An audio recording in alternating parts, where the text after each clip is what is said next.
नमस्कार, आप देख रहे हैं राष्ट्रधर्म और मैं हूं आपके साथ चंद्रशेखर त्रिशूल। तृणमूल कांग्रेस शासित पश्चिम बंगाल में राष्ट्रपति चुनाव को लेकर संयुक्त विपक्ष की ओर से राष्ट्रपति पद के उम्मीदवार यशवंत सिन्हा के यात्रा कार्यक्रम में शामिल होने की संभावना नहीं है। सिन्हा 18 जुलाई को राष्ट्रपति चुनाव से पहले चंडीगढ़, झारखंड और बिहार के अन्य स्थानों का दौरा करने की योजना बना रहे हैं। हालांकि सिन्हा के बंगाल नहीं जाने के बारे में टीएमसी की ओर से कोई आधिकारिक टिप्पणी नहीं की गई थी, लेकिन पूर्व केंद्रीय मंत्री की कैंपेन टीम के सूत्रों ने संकेत दिया है कि वह समय के अभाव की वजह से बंगाल को छोड़ सकते हैं। टीएमसी के कार्यकर्ता ने बताया है कि यशवंत सिन्हा के पास ज़्यादा अध्ययन का समय नहीं है, यानी उन्हें कई जगह अन्य जगह राज्यों का दौरा करना है और उनके पास समय बहुत कम है। पश्चिम बंगाल के किसी भी मामले में उनके पक्ष में बहुमत का आश्वासन दिया गया है। ममता बनर्जी ने खुद एक एक विधायक और सांसद को इस बात का निर्देश दिया है कि वो सिन्हा को ही वोट दें। बता दें कि राष्ट्रपति पद की उम्मीदवारी से पहले यशवंत सिन्हा टीएमसी के वरिष्ठ पदाधिकारी भी रह चुके हैं। 21 जून को उन्होंने विपक्षी उम्मीदवार के तौर पर राष्ट्रपति चुनाव में हिस्सा लेने के लिए पार्टी से इस्तीफा दिया था। टीएमसी ने ही राष्ट्रपति चुनाव के लिए विपक्ष की ओर से संयुक्त उम्मीदवार उतारने के लिए आम सहमति की जिम्मेदारी उठाई थी। वहीं भारतीय जनता पार्टी के नेतृत्व वाले राष्ट्रीय जनतांत्रिक गठबंधन ने झारखंड की पूर्व राज्यपाल द्रौपदी मुर्मू को मैदान में उतारा है। मुर्मू आदिवासी समुदाय से हैं। टीएमसी सिन्हा के अभियान से रणनीतिक दूरी बनाए हुए है। पिछले शुक्रवार को पश्चिम बंगाल की मुख्यमंत्री और टीएमसी अध्यक्ष ममता बनर्जी ने संवाददाताओं से कहा था कि मुर्मू राष्ट्रपति पद के लिए सभी दलों के सर्वसम्मति के उम्मीदवार हो सकती थी अगर बीजेपी पहले से ही इस बात की जानकारी दे देती। पश्चिम बंगाल में एक बड़ा संथाल आदिवासी समुदाय है, जिससे झारखंड के पूर्व राज्यपाल भी ताल्लुक रखते हैं। राज्य में संथाल पदचिन्ह 5 लोकसभा सीटों और 30 से अधिक विधानसभा क्षेत्रों में फैला हुआ है और ये समुदाय बंगाल की जनजातीय आबादी का 80% से अधिक बनाता है। सिन्हा ने 29 जून से ही राष्ट्रपति पद की दावेदारी के लिए केरल, तमिलनाडु, छत्तीसगढ़, तेलंगाना, कर्नाटक और उत्तर प्रदेश का दौरा कर लिया है।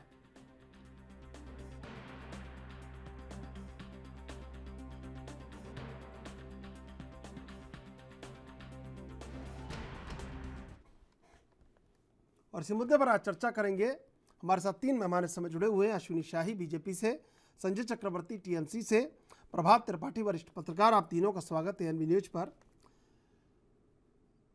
आऊँगा मैं अश्विनी जी, संजय जी आपके पास एक बार जरा रूबरू हो लिया जाए संजय जी से। संजय जी, ये क्या हो रहा है?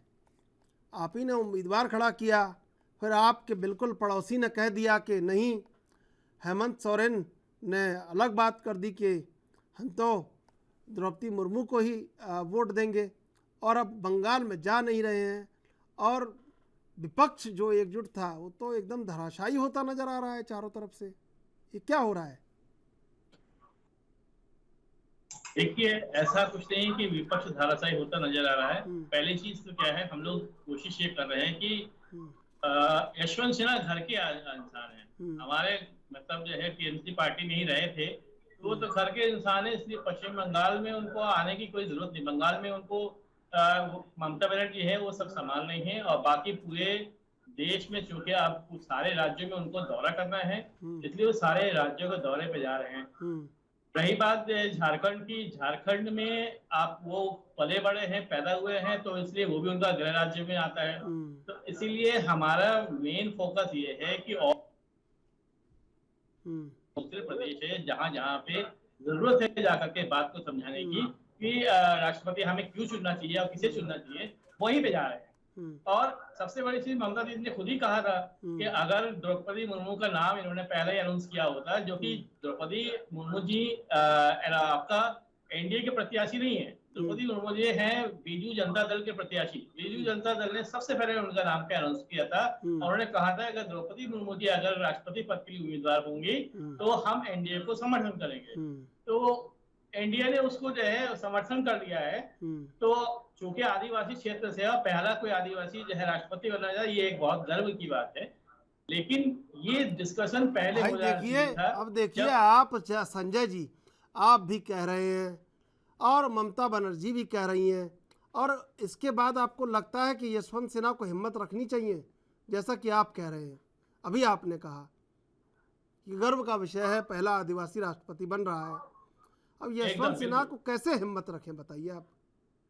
देखिए हमें पहली चीज क्या है कि हम चाहते हैं कि नीचे से हम लोग का सबका है, यही हम्म, मोटो है कि जो दलित पिछड़े हम्म, आदिवासी जितने भी लोग हैं उनको सम्मान मिलना चाहिए। हम्म। ठीक है, वो सम्मान हाँ, जिनको आज तक उनको नहीं मिला। तो इसका आज मतलब है ना, आज विपक्ष का आपको आज सबसे बड़ी सुन तो फिर लीजिए, हार रहा है आज भाई। समस्या ये है, हम्म, नहीं सुन लीजिए, आज खुद देखिएगा कि राष्ट्रपति पद की उम्मीदवार द्रौपदी मुर्मू जी के गांव तक अब बिजली नहीं पहुंची, ये एक हम्म, शर्म की विषय है। हम्म, अब जाकर के वहां बिजली की जो है वो किया जा रहा है, हम्म, जबकि ढिंढोरा पीटा जाएगा, कोई ऐसा गांव नहीं, कोई ऐसा घर नहीं जहां बिजली ना पहुंचा हो। हम्म, तो राष्ट्रपति जी के घर पे भी जो है, मैं वोट भी राष्ट्रपति के घर पे भी अभी तक बिजली हम्म। नहीं पहुंची, गांव में बिजली नहीं पहुंची है। ये एक ठीक 70 है, साल के ठीक इतिहास, है, 72 साल के इतिहास में बिल्कुल, एक शर्म का विषय है। ठीक है। तो मैं आऊँगा भगवान आपके करे मैं कि आऊँगा आपके आए पास और पूरा मैं कल्याण करें आऊँगा आपके राष्ट्रपति जी पास का। मैं आऊँगा आपके पास अश्विनी जी, मैं ठीक, आपके पास भी आऊँगा, लेकिन एक बार जो संजय जी ने कहा है उसका विश्लेषण कर लेते हैं। प्रभात जी, आपने सुना होगा संजय चक्रवर्ती जी को पूरी तरह से। एक बार इनने जो कहा है उसका विश्लेषण कर दीजिए, फिर बहस को शुरू करेंगे। एक बार ये जो कह रहे हैं यशवंत सिन्हा, इस बात को क्या समझे बताइए, और एनडीए क्या समझे इस बात से। ये ममता बनर्जी के लिए एक बिल्कुल एक मुसीबत का सबब हो गया है, जिसे कहेंगे कि भारतीय जनता पार्टी ने क्लीन बोल्ड कर दिया है ममता बनर्जी को। विपक्षी जो एकता थी वो ध्वस्त हो गई है। द्रौपदी मुर्मू का नाम लाके जिस तरीके से, देखिए भारतीय जनता पार्टी या मैं कहूं प्रधानमंत्री नरेंद्र मोदी इस मामले में बहुत ही मतलब एक ऐसे व्यक्ति हैं जिनके बारे में कोई ये सोच नहीं सकता कि प्रधानमंत्री नरेंद्र मोदी कौन सा कार्ड कब खेलेंगे। और ये कार्ड जो भारतीय जनता पार्टी ने खेला है कि एक आदिवासी महिला को जिस तरीके से झारखंड की पूर्व राज्यपाल थी और जिस तरीके से उन्होंने उनको प्रत्याशी बनाया, कई विपक्षी जो दल से, चाहे वो उत्तर प्रदेश, इस समय भी लोक भवन में उनकी बैठक चल रही है उत्तर प्रदेश के राजधानी लखनऊ में, और भारतीय जनता पार्टी के साथ सारे सहयोगी दल और यहाँ तक कि समाजवादी पार्टी के सहयोगी दल ओम प्रकाश राजभर भी उनका समर्थन कर रहे हैं। तो ममता बनर्जी बड़े पसोपेश में है कि जो एक विपक्षी एकता की नायक थी, जिन्होंने बीच में आपको याद होगा 17-18 दलों की बैठक बुलाई और उन्होंने उसका नेतृत्व किया। कांग्रेस तो उसके सामने कहीं नहीं है, वो नहीं है। लेकिन जिस राजनीतिक क्षितिज में ममता बनर्जी उभर रही थी एक विपक्ष के बड़े नेता के रूप में, वो इस राष्ट्रपति चुनाव में एक्सपोज हो गई है। तो वो ना यहाँ की रही ना वहां की रही। अरे खुल के आप यशवंत सिन्हा को मना कर दीजिए राजनीति में, अगर आपको ये लग रहा है। अब ये बहाना कहा कि वो कि उनको यशवंत सिन्हा को टाइम नहीं है और जगह जाना है, बंगाल से पूरी श्योरिटी है कि यशवंत सिन्हा को जिताया जाएगा। एक तरफ आप आदिवासी और ग्रामीण और एक निचले पायदान में बैठी हुई महिला की बात चक्रवर्ती जी कर रहे हैं या ममता बनर्जी कर रही हैं, तो आप स्पष्ट बोलिए। आपकी जो विपक्षी एकता थी वो तार पार हो गई है। और देखिए, सबसे पहले चंद्रशेखर जी, मैं तो ये मानता हूँ कि राष्ट्रपति का चुनाव सर्वसम्मत से होना चाहिए था। राष्ट्रपति हमारे देश का एक ऐसा पद है जिसमें विपक्षी पार्टियों को यशवंत सिन्हा को उतारने के पहले इंतजार करना चाहिए था। बहुत से विपक्षी दल इसमें फंस गए। अब वो चाहे झारखंड का जेएमएम का मामला हो, चाहे टीएमसी का मामला हो, या आप दक्षिण से और भी पार्टियां हैं, बीजू जनता दल, उनका भी अपना एक मामला ये हो गया कि वहां वो बीजू जनता दल की सरकार में मंत्री भी रही। तो जो एक कार्ड भारतीय जनता पार्टी ने खेला है, उस एक कार्ड के में विपक्ष, देश का जो विपक्ष है वो पूरी तरह बिखर के सामने आ गया है। और 2024 इसका एक बहुत बड़ा संकेत होगा। ये राष्ट्रपति चुनाव, मुर्मू जी को राष्ट्रपति बनने से कोई नहीं रोक सकता है। मुर्मू जी कम से कम 1.5 लाख वोटों से 2 लाख वोटों से आज की तारीख में लीड कर रही हैं। और हर राजनीतिक दल की एक मजबूरी होगी। बहुजन समाज पार्टी जैसी मायावती ने भी, जिनके 10 MP हैं और 1 MLA है, उन्होंने भी स्पष्ट तौर पे मुर्मू के पक्ष में अपना बयान पहले ही दे दिया है और वो समर्थन कर रही हैं। तो ऐसी स्थिति में सारे राजनीतिक दल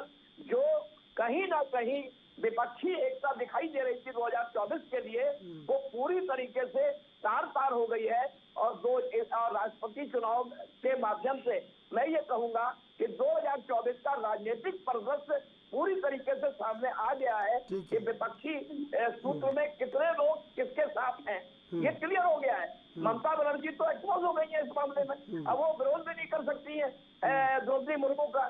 तो एक तरफ है यशवंत सिन्हा, अब क्या किस रूप से जाएंगे? यशवंत सिन्हा जब लखनऊ आए थे, समाजवादी पार्टी कार्यालय गए थे, तो उनकी बॉडी लैंग्वेज बता रही थी कि वो तो चुनाव हार चुके हैं। तो अब चुनाव कंटेस्ट होगा, लोकतंत्र में चुनाव तो वही होगा, लेकिन निश्चित तौर पे द्रौपदी मुर्मू भारत की नई राष्ट्रपति बनने जा रही है। और एक ऐसा प्रयोग भारतीय जनता पार्टी ने किया है राजनीति में कि उससे मोदी जी ही कर सकते हैं, बाकी कोई नहीं कर सकता। क्योंकि नीचे पायदान से उठा के किसी एक महिला को एक उच्च पद पे बैठा देना, ये एक सबसे बड़ा एक त्याग है, जिसे कहते हैं राजनीति का त्याग किया है प्रधानमंत्री नरेंद्र मोदी ने। ठीक है अश्विनी जी, आप तो ये सोच रहे होंगे कि अब तो क्या सवाल होगा पूछने के लिए, लेकिन ऐसा नहीं है। सवाल है आपसे पूछने के लिए, बड़ा गंभीर सवाल है आपसे पूछने के लिए। अब सोच रहे होंगे कि क्या अब कहने के लिए रह क्या गया है। दरअसल कहने के लिए रह गया है कि जो आपकी टीम थी जिसको विपक्ष से संवाद स्थापित करना था, अभी आपके पास 2-4 फोटो उसके होते विपक्ष से मिलते हुए, तो ये पराजय अभी हो गई होती विपक्ष की। लेकिन जो फिर ममता बनर्जी ने कहा कि पहले अगर एनडीए ने बताया होता, कहीं ना कहीं निर्धारित हुआ होता, तो हम पीछे हट जाते। अब कैसे तो कहें कि हार रहे हैं, या कैसे कहें कि चाल पिट गई है। और आपका तो ये जो कार्ड खेलने में रिकॉर्ड बन गया है, ये भी एक बड़ी बात है। लेकिन अगर आपके पास आज 2-4 फोटो होते, जो समिति जो बनाई थी कि ये विपक्ष से मिले, तो आज आप और ज़्यादा जो प्रतिभा है वो निखर के सामने। चंद्रशेखर जी, देखिए चुनाव होता है और शुरुआत में राष्ट्रीय अध्यक्ष जी ने जो है कुछ लोगों से मिलने की कोशिश भी कराई थी, लेकिन विपक्ष के लोग, आजकल माहौल ऐसा बन गया है कि विपक्ष के लोग तुरंत जो है, जैसे ममता बनर्जी जी हैं अकेले, आज उनको ये उम्मीद नहीं थी। अभी जैसे हमारे राजनीतिक विश्लेषक त्रिपाठी जी ने बताया इस चीज को, ये माननीय मोदी जी ने जो काम कर दिया है उसमें सभी विपक्ष को चित कर दिया है। इन लोगों को कहने को कुछ नहीं रहा। जब हम लोगों ने इनको उम्मीदवार घोषित किया, देखिए 10,80,000 वोट चाहिए और उसका आधा जो है जीतने के लिए होता है, आधे से अधिक, तो लगभग उतना हमारे पास है। 30-40 हजार कम है हमारे पास, एनडीए के पास हम कह रहे हैं। उसके बाद बीजू जनता दल जिसका 31,000 वोट है, और अभी भी झारखंड में देखिए कितना है उनका। ये लोगों ने घोषित भी कर दिया। पिछली बार वाईएसआर कांग्रेस भी हमारे साथ रही, तो वहां पर ये देखा गया था, जो पिछला चुनाव हुआ था, पिछला चुनाव में अगर सर्वसम्मत की बात मान ली गई होती, पिछले चुनाव में हम लोगों ने बड़े कड़वे वोट वो किए थे, दोनों तरफ से उम्मीदवार वो हुए।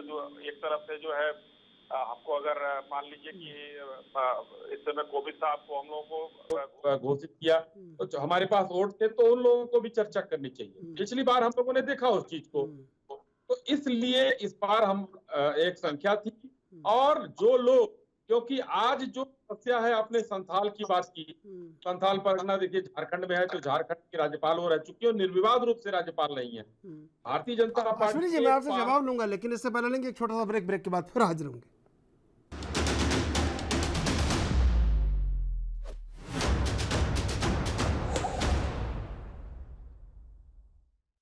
सीधे चलेंगे मेहमानों के पास। अश्विनी जी, एक और बात है इसमें कि जैसे आप जीत की ओर बढ़ रहे हैं, आपने ऐसा कार्ड चल दिया है कि घर में बैठे कुछ लोग भी सोच रहे होंगे कि अब करना क्या है।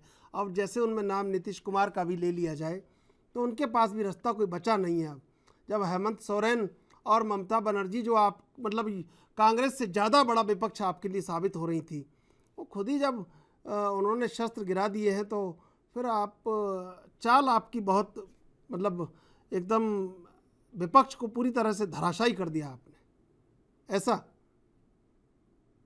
भारतीय जनता पार्टी हमेशा आम आदमी की बात करती है। जाति धर्म पंथ में हम लोग तोड़ने का काम किए और हर चुनाव में देखिए, चाहे वो 2014 का चुनाव हो, 2019 का चुनाव हो, यूपी का चुनाव हो, कहीं का चुनाव हो, हम लोगों ने जाति धर्म पद को तोड़ा, तब भी हमको उत्तर प्रदेश में 325 सीट पाए 17 के चुनाव में। इस बार हम लगभग जो है 350 सीट है। तो ये सभी जाति धर्म के लोगों ने हमको वोट दिया है, तब जाकर मिला है। और हम समाज के अंतिम व्यक्ति की बात करते हैं। माननीय प्रधानमंत्री जी एक चाय बेचने वाले आज देश के प्रधानमंत्री हैं, और एक पार्षद और उसके बाद भी आदिवासी महिला आज राष्ट्रपति की कुर्सी पर जब बैठेंगी तो देश का सौभाग्य होगा कि जिसको कहते थे, ये बहुत लोग नारा देते थे कहने के बाद कि ये मनुवादी हैं और ये हैं ऐसे हैं, सबको एक करारा जवाब मिलेगा। और सब लोग वहाँ धाराशायी इसलिए होंगे कि इन लोगों ने इस बारे में कभी सोचा ही नहीं। जब राष्ट्रपति माननीय महामहिम राष्ट्रपति जी जो भी हैं, जब ये पिछली बार घोषित हुए थे तो लोग खोज कर ले आए दलित। ठीक है, अच्छा है, वो भी कैंडिडेट ठीक, लेकिन आज जो है परिस्थितियां बताइए, एक दलित आज राष्ट्रपति, एक ओबीसी माननीय प्रधानमंत्री जी हैं। फिर दलित और आदिवासी और जो सबसे निचले तबके से आती थी, किस तरीके से उनका जीवन परिचय बताने की जरूरत नहीं है यहाँ, वो कहाँ से आती हैं। आज जब सबसे उच्च कुर्सी पर सुशोभित होंगी तो ये भारतीय जनता पार्टी के उन नीतियों का द्योतक है जो हम लोग कहते हैं, सबका साथ, सबका विकास, सबका विश्वास, इन नीतियों का द्योतक है। और सबके प्रयास से आज वो बैठेंगी वहाँ। और जो अभी त्रिपाठी जी ने कहा कि 2 लाख से ज्यादा मतों से, वो सच कह रहे हैं कि उतने मतों से वो जीत चुकी है।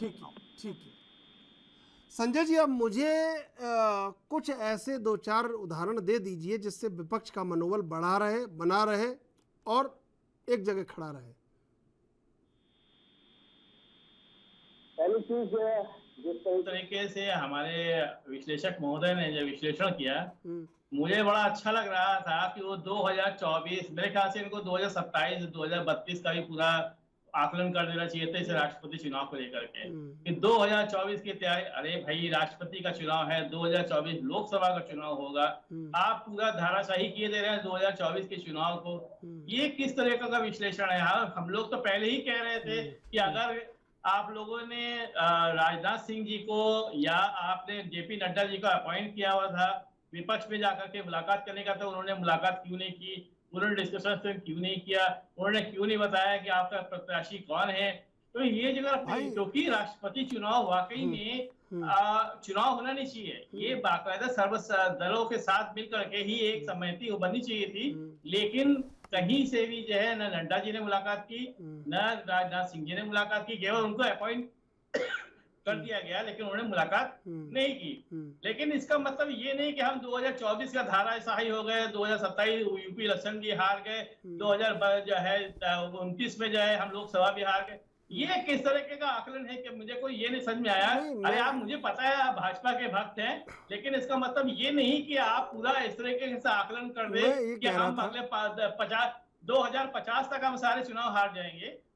धैर्य रखिए संजय जी, अभी आप गेम में कितना पलटेगा, कितना आएगा। संजय जी, अभी नीतीश जी ने पत्ते नहीं खोले हैं, अभी बहुत सारे और भी दल हैं जो YSR ने पत्ते नहीं खोले, अभी बहुत सारे दल ऐसे हैं जिन्होंने अपने पत्ते नहीं खोले हैं। इंतजार करिएगा, अंदर से देखिएगा। लेकिन संजय जी, 2 लाख का जो, संजय जी एक बात सुन लीजिए, ये देखिए आप ना निशाना बड़ा इधर उधर कर देते हैं। लगाना निशाना अश्विनी शाही पे और लगा रहे प्रभात त्रिपाठी पे। भाई, जो बात जिससे कहनी है उन्हीं से कह। देखिए सुनिए संजय जी, देखिए कोई बात ऐसा नहीं हो सकता कि वो बात पूरा बिल्कुल एकदम बीच में खड़ी रहे। कहीं ना कहीं जब आकलन होगा तो दोनों पक्ष रखने होंगे। अब आपको बुरा लगा कि प्रभात त्रिपाठी जी क्यों कह रहे हैं ऐसा, लेकिन नहीं, मैं बुरा बात नहीं, मैंने उन्होंने कहा, मैंने टोका नहीं बीच में, मैंने उनको टोका नहीं। वो कहते रहे, मैं बहुत सुनता रहा। अब आपने मेरे सवाल को बिल्कुल दरकिनार कर दिया। मेरा सवाल क्या था? मेरा सवाल ये था कि विपक्ष का मनोबल बना रहे। वो 2-4 बातें बता दीजिए मुझे। मैं उसी पे तो आ रहा, तो आपने मुझे टोक दिया। मैंने पहले भाई जो सुना है मैं उसका पहले जवाब तो दे दूं। अगर ये हो जाए कि 2024 में नरेंद्र मोदी फिर से प्रधानमंत्री बनेंगे और प्रधानमंत्री जैसे बनेंगे, ममता बनर्जी उनका समर्थन करने लग जाएंगी, और जो है इधर नीतीश कुमार भी समर्थन करेंगे, इधर JMM समर्थन करेगी, इधर अखिलेश यादव समर्थन, ऐसा थोड़ी ना होगा।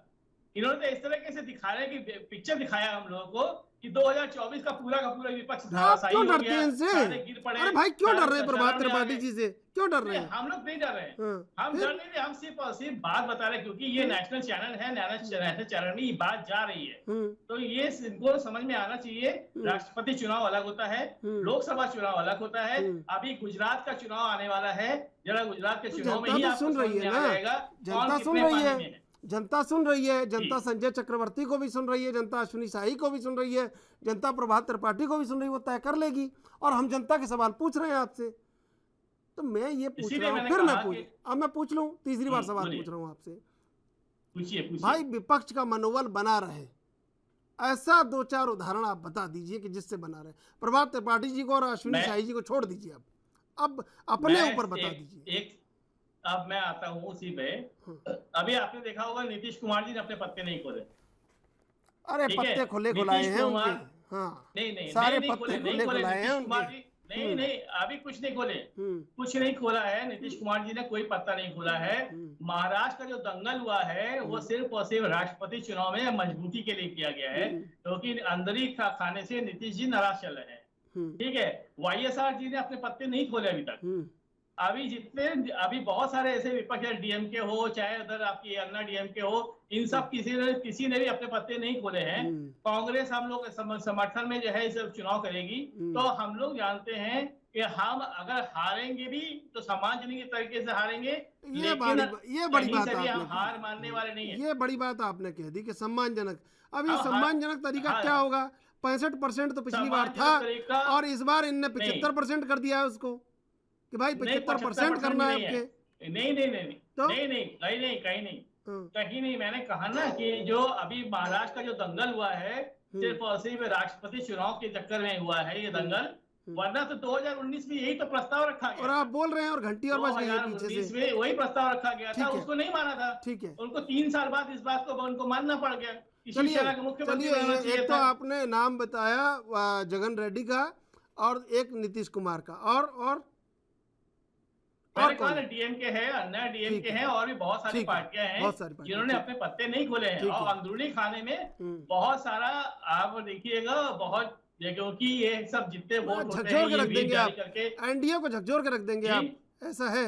हाँ बिल्कुल हो सकता है। ये कोई बहुत बड़ी बात कीजिए भाई, हो सकता है। आप कीजिए, हो सकता है कि आप कह रहे हैं कि आप मतलब आप तो आत्मविश्वास रखिए अपने ऊपर। मैं आत्मविश्वास के साथ ही बात कर रहा हूँ। ठीक है, मैं कोई ज्योतिष नहीं हूँ कि मैं प्रेडिक्शन कर रहा हूँ, लेकिन मेरा पूरा आत्मविश्वास के साथ है कि हमारा राष्ट्रपति का जो प्रत्याशी है यशवंत सिन्हा जी, वो निश्चित रूप से कहीं ना कहीं बड़ी बजट वोट के साथ आगे जरूर आएंगे। जीतेंगे हारेंगे ये सब आगे पता चले, 21 जुलाई को पता चलेगा। प्रभात त्रिपाठी जी, देखिए मेरा आपसे बड़ा विनम्र निवेदन है कि आप इतना भी हतोत्साहित मत कीजिए विश्लेषण में कि उनको ये आपके ऊपर उंगली उठानी पड़े, आरोप लगाना पड़े, है ना? ठीक है, थोड़ी 2-4 हिम्मत की बातें आप भी बताइए। विपक्ष के पास ऐसा तो कुछ है नहीं कि कुछ भी नहीं होगा भाई। प्रभात जी, ये जो कह रहे हैं आप, आपसे मैं पूछना भी ये उचित नहीं समझ रहा हूँ, आप जाने क्या बताएंगे, लेकिन फिर भी आप ही से पूछना पड़ रहा है। प्रभात जी, ये जो पत्ते नहीं खोले, नीतीश कुमार का नाम ले रहे हैं, जगन रेड्डी का नाम ले रहे हैं, ये तमाम नाम, आप क्या लगता है कि कुछ बचा है क्या इनके पास पत्ते खोलने और नहीं खोलने के लिए? चंद्रशेखर जी, संजय जी को स्वप्न देखना या अपनी बात करने का पूरा अधिकार है, और मैं अगर कोई समीक्षा कर रहा हूं तो मैं उनका मनोबल नहीं गिरा रहा हूं। राजनीति अब परसेप्शन की राजनीति हो गई है। आपका परसेप्शन क्या है? आप जनता के बीच किस परसेप्शन के साथ जा रहे हैं? आज आपका विश्वास नेता का क्या है? नेता की कनेक्टिविटी जनता के बीच क्या है? ये बार बार चुनाव में सामने दिखाई देता है। और अगर हम झूठे ही तारीफ कर दें कि कांग्रेस 250 सीटें लेकर लोकसभा चुनाव में 2024 में आ रही है, जिसकी 50 की संख्या नहीं है, तो ये एक मेरी समीक्षा भी जो है ये बिल्कुल जनता के उसमें नहीं सामने आएगी, मतलब गले उतरेगी। मैं संजय जी को बता दूं कि ममता बनर्जी उनकी एक फाइटर है। संजय जी, आप बात सुन लीजिए, एक बार सुन लीजिए। फाइटर महिला है और उन्होंने चुनाव में दिखाया कि वो वाकई में भारतीय जनता पार्टी से लड़ सकती है। लेकिन उनके साथ जो और विपक्ष है, 16-17 दल, वो जितने भी क्षेत्रीय छत्रप हैं, वो अपनी लगातार के बीच में। एक उत्तर प्रदेश के अंदर समाजवादी पार्टी एक बड़े चक्रव के रूप में थी, बहुजन समाज पार्टी बड़े चक्रव के रूप में थी, लेकिन ये अपने सहयोगी दलों को नहीं संभाल पा रहे हैं। तो जो ये चक्रव है, छत्रपों की जो राजनीति है, वो मैंने 2024 का आकलन इसीलिए किया कि भारतीय जनता पार्टी से लड़ने के लिए आपके पास अस्त्र शस्त्र क्या है। राष्ट्रपति चुनाव छोड़िए, राष्ट्रपति चुनाव तो हो गया, द्रौपदी जी राष्ट्रपति, देश की नई राष्ट्रपति बन गई। मैं आपको बता रहा हूँ 1.5 लाख वोटों से। जिस तरीके से महाराष्ट्र में हुआ, महाराष्ट्र के फिर आप ये देखिए, ये बिल्कुल ये इस बात पे फिर विरोध उनको करना पड़ता है संजय चक्रवर्ती जी को। वो कह रहे हैं कि भाई ये तो अब मैं कोई भविष्यवक्ता नहीं हूँ, लेकिन थोड़ा तो आप ऐसा बात रखिए कि अभी जो वर्तमान तक की बात हम कर लें। प्रभात जी, बड़ा मेरा आपसे बड़ा निवेदन है, आप बड़े प्रबुद्ध वक्ता हैं, बड़े इसलिए कहीं ना कहीं थोड़ा तो मनोबल बना रहने दीजिए। वो खुद भी कह रहे हैं इस बात को, तो खुद भी इस सच को तो वो खुद भी मान रहे भाई। नहीं, संजय जी का मनोबल बढ़ा देता हूँ। मैंने कहा ना कि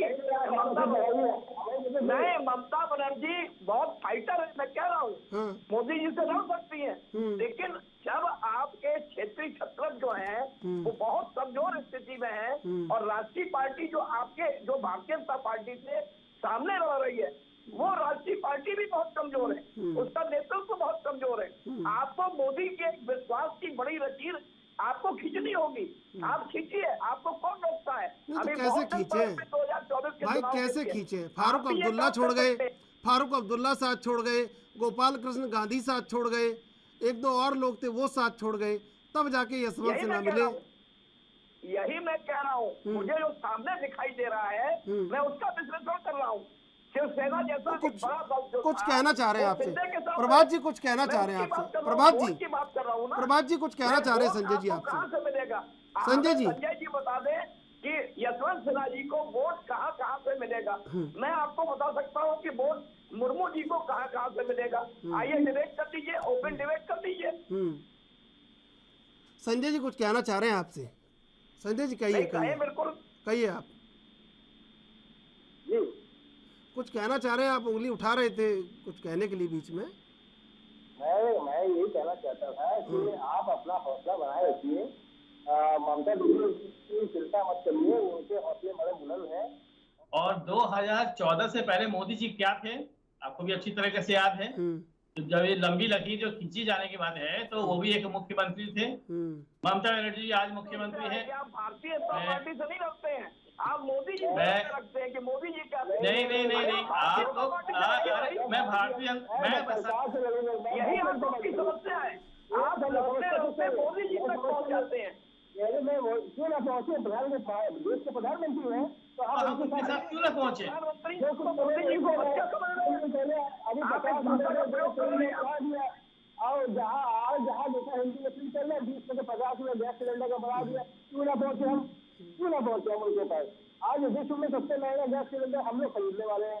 तो आज केवल धर्म के नाम पे, एक जात के नाम पे जिस तरीके से एक युद्ध छिड़ा हुआ है, जनता अब समझने लग गई है। अश्विनी जी क्या सोच रहे हैं? जनता अश्विनी जी ये सोच रहे हैं भाई विपक्ष ने एक तो टॉस हार गए और टॉस जीत गए, और टॉस जीतने में पहले बैटिंग ले ली और बैटिंग ले ली, सब कर लिया, और उसके बाद भी गिने गांठे कुछ एक रन बना पाए हैं, और अब तो क्या जीत आसानी है, तो वो क्या करें। लेकिन सबसे बड़ा सवाल ये है कि कहीं ना कहीं जो ममता बनर्जी ने कहा, अश्विनी जी मैं फिर कहूँगा आपसे, बड़ा गंभीर एक संवाद उन्होंने ये कहा कि एक राय कायम करनी चाहिए थी, और शायद आप भी इस बात को मानेंगे कि नए दौर में जो राजनीति में परिवर्तन हुआ है, वो एक परिवर्तन सबसे बड़ा ये हुआ है कि जो मध्यस्थों की भूमिका है, जो संकट मोचकों की भूमिका है, वो कहीं सीमित और दरकिनार कर दी गई है।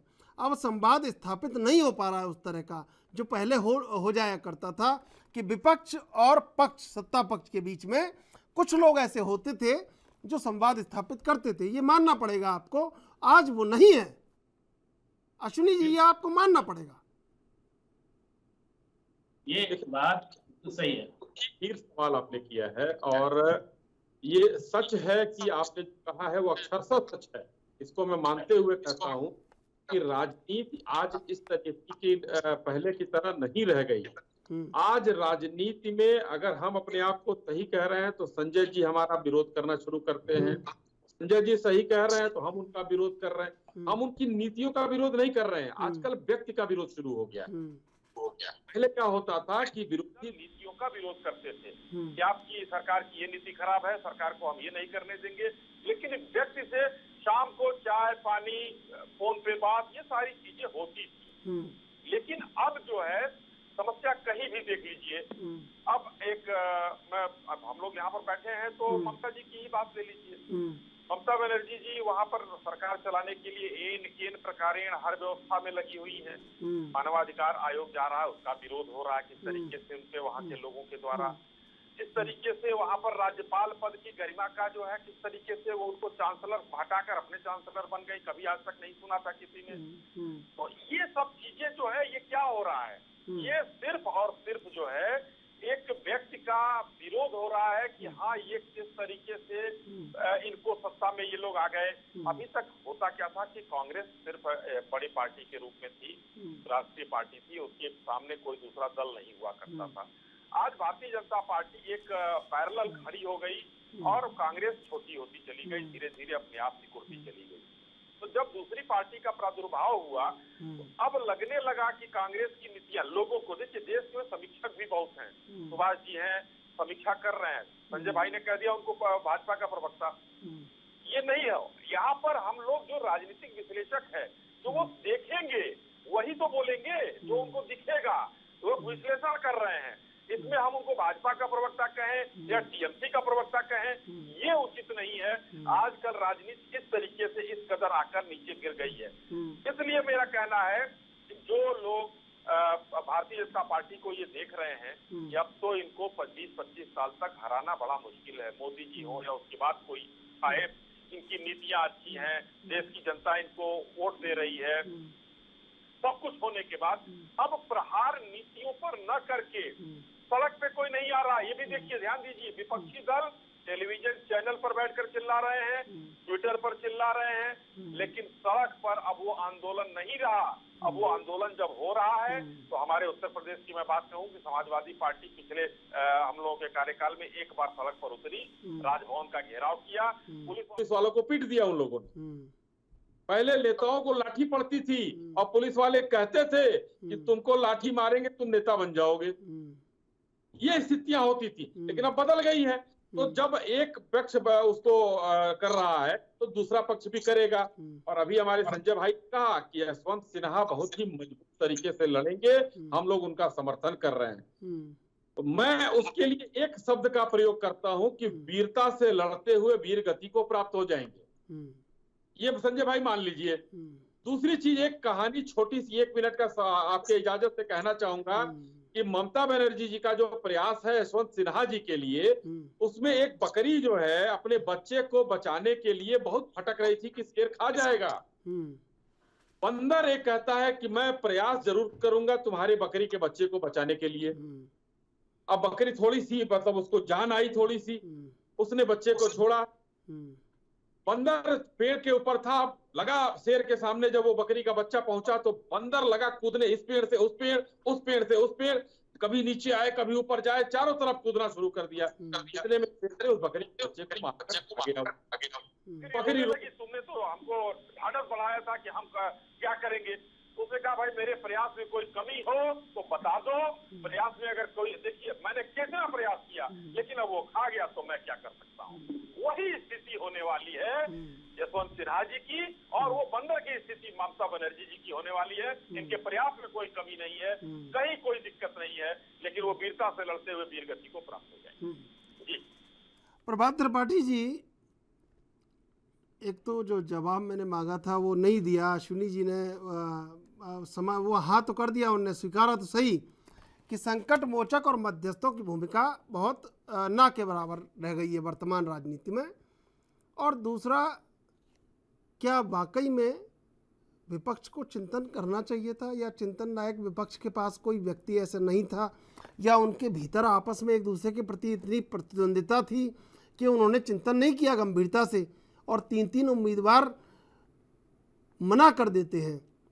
शरद पवार ने मना कर दिया, फारूक अब्दुल्ला ने मना कर दिया और गोपाल कृष्ण गांधी ने मना कर दिया। उसके बाद यशवंत सिन्हा बड़े जीवट के व्यक्ति हैं और बौद्धिक व्यक्ति हैं और उनकी बुद्धि का लोहा माना है भारत की राजनीति ने। लेकिन विपक्ष जिस तरह शहादत करवा रहा है, क्या लगता नहीं है कि विपक्ष को कुछ ऐसी चीज़ें रखनी चाहिए थी चाले बचा के, जिनका जिक्र कर पाता कोई, या जिनको सोच पाता कि ये विपक्ष ने कहीं ना कहीं एक चाल बचा के काम किया है। लेकिन नहीं लगता कि कुछ अब कुछ बचा है। देखिए चंद्रशेखर जी, यशवंत सिन्हा एक बहुत अच्छे वित्त मंत्री रहे और बहुत अच्छे इकोनॉमिस्ट रहे, लेकिन जिस तरीके से उनको जो है लास्ट में ममता बनर्जी और कुछ लोगों के कहने पे वो तैयार हुए, और कहीं ना कहीं ममता बनर्जी को ये नहीं पता था कि जिस तरीके से द्रौपदी मुर्मू आ जाएंगी और हमारे लिए धर्म संकट खड़ा हो जाएगा। तो एक तो ये बात हुई। दूसरी बात मैं आपको बता दूं, राजनीति का जो हरण हुआ है, जैसे कहते हैं राजनीति अब सेवा भाव नहीं रहा राजनीति में। पहले लोग सेवा भाव के लिए राजनीति में आते थे, अब लोग राजनीति में आते हैं अपने परिवार को चलाने के लिए आते थे। तो परिवारवाद, भ्रष्टाचार, ये सारी चीजों को लेके जिस तरीके से एक पार्टी का एक नेता का उदय हुआ 130 करोड़ जनता के सामने, और कहीं ना कहीं मैं इस बात को दावे के साथ अपने एक समीक्षा में कहना चाहता हूं कि नेता की विश्वसनीयता जनता के बीच जब सामने हावी होती है तो वोट वहीं जाता है। कई चुनाव हो गए हैं, बार बार वही परिणाम आ रहे हैं, कहीं ना कहीं विश्वसनीयता बनी हुई है। विपक्ष की विश्वसनीयता क्यों गिरी?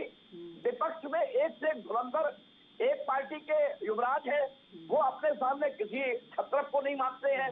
दूसरी पार्टी के एक महिला है जो झांसी की रानी है, वो किसी को कुछ नहीं मानती है।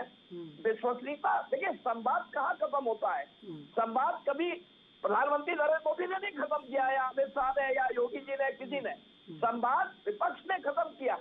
विपक्ष के लोग अपने आप को धुरंधर समझते रहे कि हम भ्रष्टाचार भी करेंगे, हम परिवारवाद को टिकट भी देंगे और हम जनता का विश्वास भी लेते रहेंगे। संजय तो जी, ऐसे नहीं चलने वाला है। संजय जी ने सिर्फ हिला दिया है कि ये आप बोले पक्ष में बात कर रहे हैं। संजय जी ऐसा सोच रहे हैं ये बात को?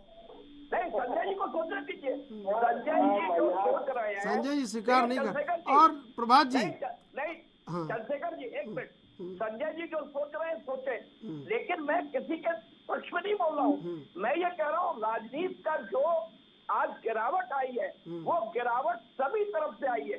उसका जिम्मेदार कोई एक व्यक्ति नहीं है या कोई एक पार्टी है, सारी पार्टियां उसकी जिम्मेदार है। पहले लोग बात करते थे, लोग बैठते थे, फोरम पे आते थे, शाम को खाना खाते थे। मैं भी 90 से पत्रकारिता कर रहा हूँ, मैं भी मुलायम सिंह के क्षेत्र से आता हूँ। मुलायम सिंह के साथ बाकायदा मेरी पत्रकारिता शुरू हुई है, उसकी राजनीति शुरू हुई, मेरी पत्रकारिता शुरू हुई। मैंने मुलायम सिंह को देखा, जमीनी नेता थे जिन्होंने 4 बार सत्ता बनाई और 23 25 MP जिता के दे गए, लेकिन उनका लड़का नहीं राजनीति कर पाया आगे, नहीं वो संभाल पा रहे अपनी पार्टी को। तो जो जमीनी नेता है, जैसे लालू प्रसाद यादव जैसे बिहार में जमीनी नेता, मुलायम सिंह जैसे यूपी में नेता, और भी नेता है बहुत जो जमीनी नेता है। आप भारतीय जनता पार्टी में अटल बिहारी वाजपेयी जी को ले लीजिए, जिनको विपक्ष भी में रह के सत्ता पक्ष पसंद करता था, विपक्ष के लोग पसंद करते थे। तो इसी तरीके से अगर आप पार्टी से लड़िए, आप व्यक्ति से मत लड़िए, पार्टी से आप लड़ेंगे तो आपका कुछ फायदा होगा। आप मुद्दों के आधार पर राजनीति कीजिए। मैं ये कहता हूँ कि निश्चित तौर पे आपका ग्राफ बढ़ेगा। ऐसा नहीं है कि आज ग्राफ किसी का ऊपर है तो उसका नीचे नहीं आएगा, मैं कह रहा हूँ आपका भी आएगा, लेकिन आप मुद्दों के आधार पर लड़िए। आप किसी को किसी व्यक्तिगत विशेष पे आप आक्रमण करके आप उसको इस देश से आप बाहर नहीं कर सकते हैं। अगर देश की जनता का जनादेश उसके पास है तो वो रहेगा, और आप अगर भारतीय जनता पार्टी देती है, ये आप जो कह रहे हैं प्रभात जी, तो आप भी नारा दीजिए। प्रभात जी आप जो कह रहे हैं वो दरअसल बात यह है कि सत्ता पक्ष के पास उतना विशाल हृदय नहीं है कि विपक्ष में अटल बिहारी वाजपेयी जैसा कद्दावर पैदा हो सके। संजय जी, क्यों विपक्ष में आज अटल बिहारी वाजपेयी जैसा कद्दावर व्यक्ति पैदा नहीं हो पा रहा है? क्यों? क्या सत्ता पक्ष पैदा करेगा? क्या सत्ता पक्ष शिक्षित करेगा उसे? मैं पहले थोड़ा सा पिछली बातों का थोड़ा सा निचोड़ पहले आप बता दूं। प्रभात त्रिपाठी जी के बारे में बात कर लीजिए, ठीक है। मैं प्रभात त्रिपाठी जी ने भी कहा विपक्ष भ्रष्टाचार करेगा। अरे विपक्ष भ्रष्टाचार कहाँ से करेगा भाई? सरकार किसी के हाथ में, विपक्ष भ्रष्टाचार कैसे करेगा भाई? है ये तो बड़ा मतलब मेरे हंसी छूट गई इसी बात को लेकर। विपक्ष भ्रष्टाचार भी करेगा, सब कुछ है, ठीक है। दूसरी बात जो है, तो आपको सुनिए, फेडरल स्ट्रक्चर को तोड़ रहे हैं आप।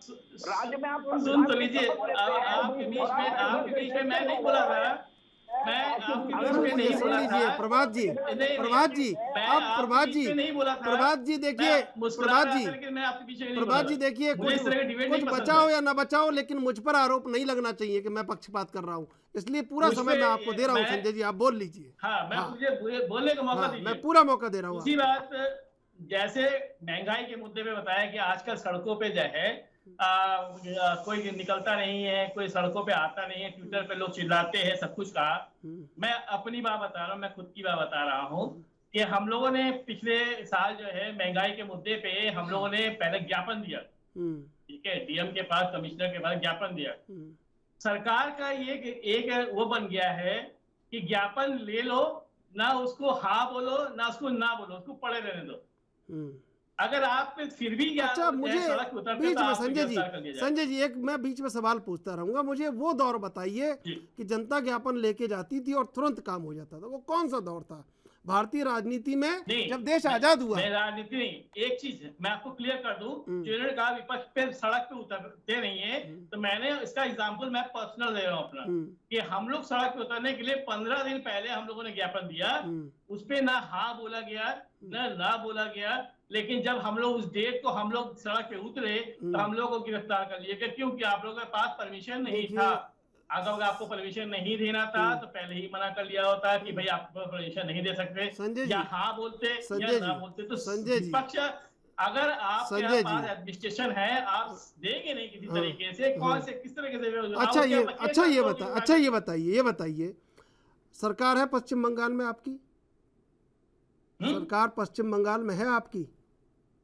बिल्कुल है, पूर्ण बहुमत से है। पूर्ण बहुमत है हमारे 3 अरे भाई सुन तो लीजिए, रौब, पूरा रौब दबाव सब कुछ है। क्या आदर्श स्थापित हुआ बताइए जरा वहाँ पश्चिम पे? जब भी वहाँ पे भाजपा ने जब भी वहाँ पे किसी भी चीज को लेकर विरोध किया गया है, ज्ञापन दिया है, उसको विरोध करने का पूरा मौका दिया गया है। अरे कहाँ, देखिए आप संजय जी कैसी बात कर रहे हैं आप पूरा देश ने देखा है वहाँ पर जो तांडव हुआ है, केंद्रीय मंत्री को दौड़ा के मारा है कि अगर आप बिना ज्ञापन दिए आप जब जाओगे तो ऐसा होगा। आप ज्ञापन देकर के वहां पहुंचे, ऐसा नहीं बिना कानून व्यवस्था में आप अगर वो बताओगे नहीं और वहां आप डायरेक्ट जाके कहेंगे हंगामा करना शुरू कर देंगे, ये कोई भी राज्य नहीं चाहेगा। मैं वो चाहे उत्तर प्रदेश हो, चाहे मध्य प्रदेश हो, चाहे राजस्थान हो, कोई भी होगा। बिना आप परमिशन के आप पहुंचोगे तो कोई भी राज्य नहीं चाहेगा कि कानून व्यवस्था में बिगाड़ हो।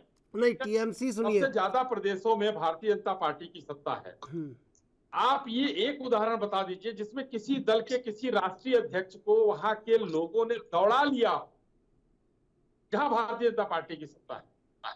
ऐसा नहीं होता है, सिर्फ बंगाल में होता है ये।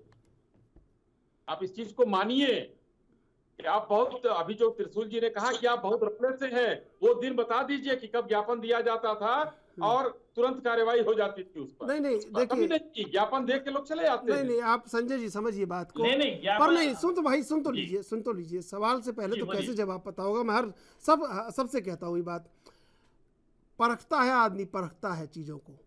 आप प्रधानमंत्री की दौड़ लगा रही हैं, टीएमसी लगा रही है, आप मजबूत विपक्ष, कांग्रेस से बड़ा विपक्ष बनने की और अग्रसर होने की कोशिश कर रहे हैं, आप गोवा में जाके चुनाव लड़ते हैं, उत्तर प्रदेश में आके बीजेपी को हराने के लिए प्रयास करते हैं।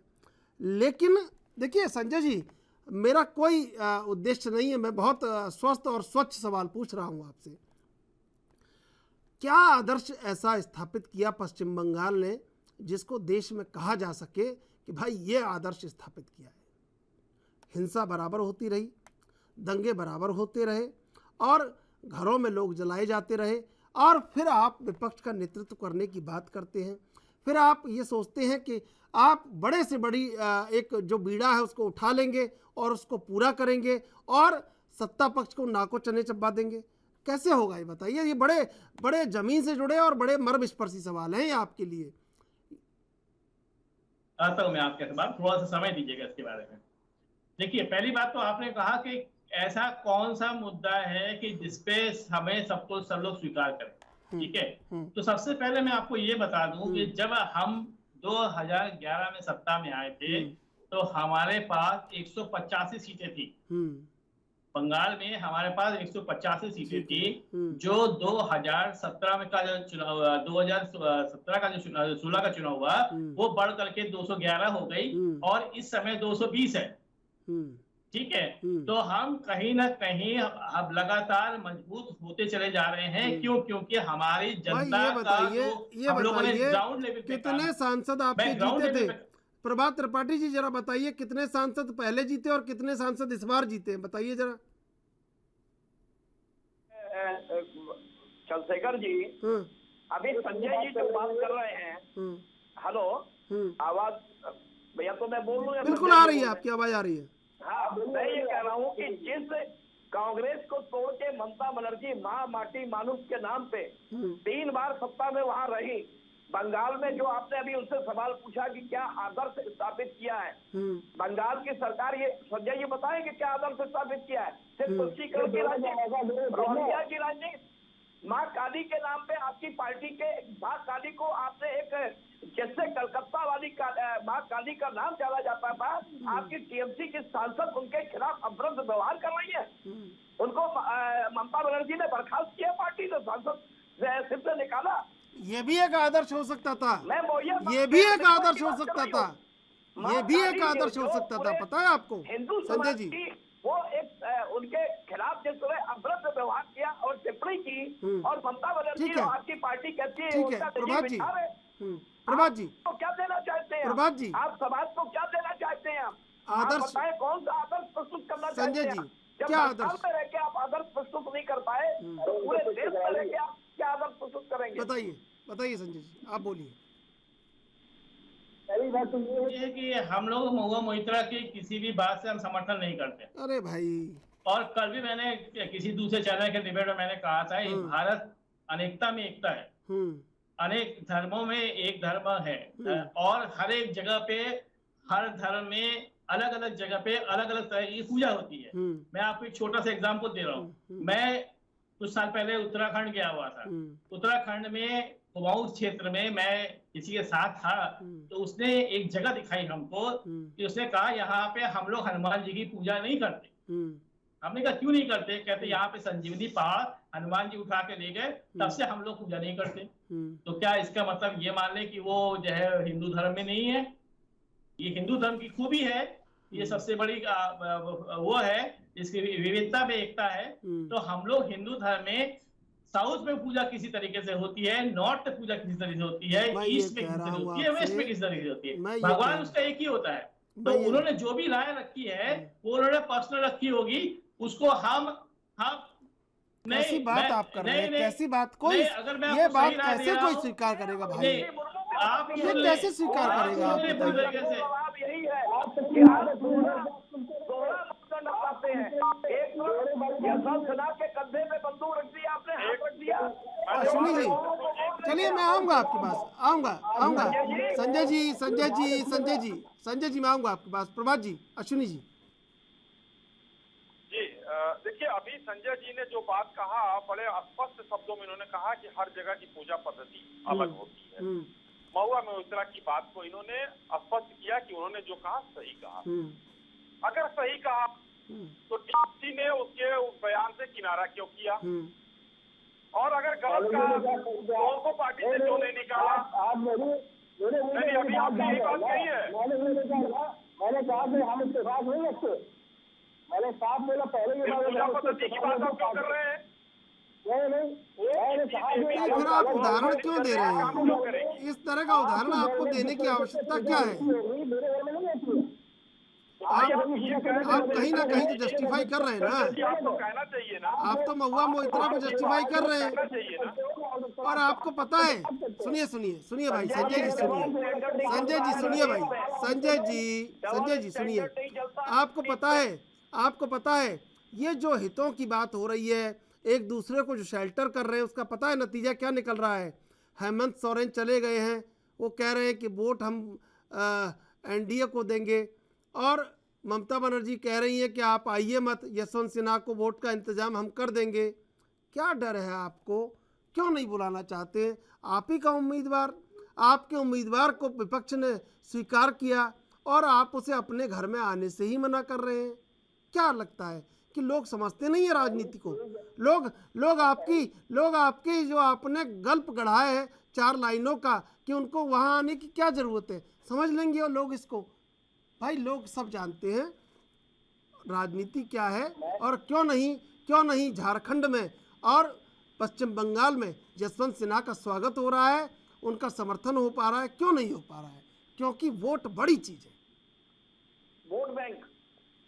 मैं पहले ये क्लियर कर दूं, यशवंत सिन्हा जी अभी 1 साल पहले टीएमसी में आए, इससे पहले सारा जीवन उन्होंने भाजपा में गुजारा। 5 दशक मंगल से वो सदस्य रहे, जो कि आडवाणी, मुरलीधर जोशी और यशवंत सिन्हा को बड़ा करके उनको चुनाव दिया था। और यशवंत सिन्हा जी जैसे अंदर राजनीति बची हुई है, उन्हें अपने आप को फिर से जो है राजनीति में लाने के लिए उन्हें पार्टी छोड़ी।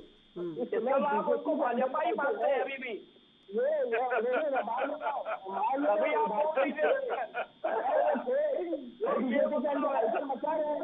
अब ये इसीलिए हमें पश्चिम बंगाल में आने की जरूरत नहीं, इसलिए जो बीजेपी के अंदर जाकर हलचल मचाए जा करके वहाँ से तोड़ करके मिलकर बीजेपी को आप अंगद की तरह जमा हुआ है पैर उसको आप नहीं हिला सकते हैं। अरे हम तो आज दो प्रवक्ताओं से लड़ रहे हैं, हमें तो दिक्कत ही है। ये बहुत बड़ी बात है, ये भी बहुत बड़ी बात है।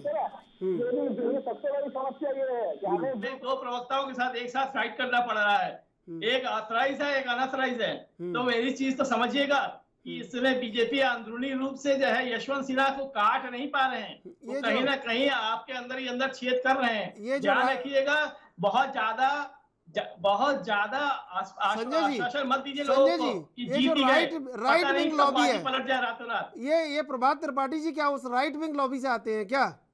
जिस राइट विंग लॉबी की बात चल रही है, जिस राइट विंग लॉबी की बात कर रहा है विपक्ष, उसी से आते हैं क्या प्रभात त्रिपाठी जी?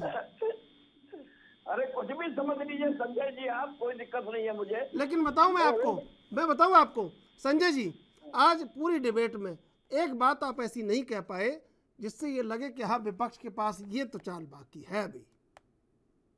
मैंने फिर बोला ना आपसे कि सारा जीवन जो है यशवंत सिन्हा ने भाजपा के अंदर ही गुजारा है। तो भाई क्या जरूरत थी आपको, क्या जरूरत थी यशवंत सिन्हा को लाने की? आपके घर में कोई आदमी नहीं था लड़ने के लिए इनसे? अरे सारे तो भाग गए थे, लड़ता कौन? भागा कोई नहीं है, क्यों? समर्थन करने वाले हैं, समर्थन करने वाले हैं। कोई जरूरी नहीं कि जो प्रत्याशी नहीं खड़ा हुआ तो वो भाग गया। ये गलत सोच है। अगर ममता संजय जी, अगर ममता दीदी बड़ा दिल दिखाती तो पर्चा दाखिला के बाद भी कहती कि एक दलित महिला आदिवासी के लिए हम यशवंत सिन्हा जी का पर्चा नाम वापस लेते हैं और सर्वदलीय जो है हम उनको निर्विरोध चुनते हैं। लेकिन वहां तो उनको वीरता से लड़ते हुए वीरगति को प्राप्त करना था उनको, क्योंकि वो भाजपा ही है। वो अलग बात है। एक बार जो सर पे अगर किसी ने कफन बांध दिया, ये ठीक है, ठीक है। देखिए संजय जी, आप ये आरोप मत लगाना, समय पूरा मैंने आपको दिया, लेकिन वो बात नहीं निकल के आई जो निकल के आनी चाहिए थी। समय समाप्त हो रहा है। अश्विनी जी, संजय जी, प्रभात त्रिपाठी जी, आप तीनों का धन्यवाद डिबेट में जुड़ने के लिए। दरअसल विपक्ष के पास अब वो दाव बचा नहीं है जिसमें यशवंत सिन्हा को ये लगे कि विपक्ष एकजुट है, क्योंकि विपक्ष बिखरा हुआ है और विपक्ष ने बार बार अपने आप को साबित कर दिया है कि वो बिखरा हुआ है और कहीं ना कहीं अपने फायदों के लिए छत्रप लड़ रहे हैं। ऐसे में राष्ट्रपति का चुनाव अब यशवंत सिन्हा को बहुत ये देखना होगा कि आखिर आगे क्या होने वाला है, और एनडीए पूरी तरह से आश्वस्त है।